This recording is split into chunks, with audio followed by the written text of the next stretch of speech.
लहजा।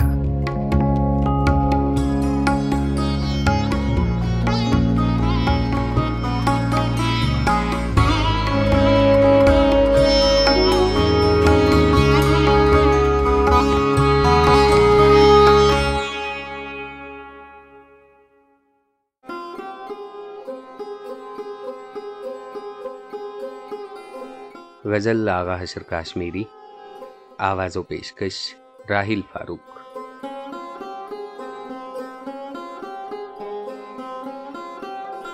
याद में तेरी जहां को भूलता जाता हूं मैं, भूलने वाले कभी तुझको भी याद आता हूं मैं।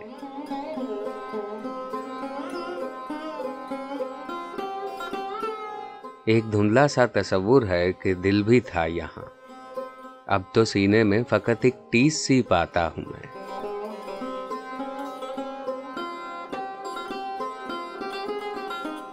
ओ वफा नाशना, कब तक सुनूं तेरा गिला, बेवफा कहते हैं तुझको और शर्माता हूं मैं।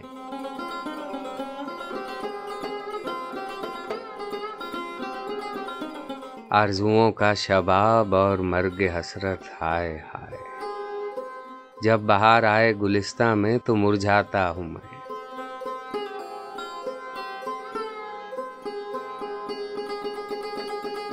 हश्र मेरी शेर गोई है फकत फरियाद शौक, अपना गम दिल की ज़बां में दिल को समझाता हूं मैं।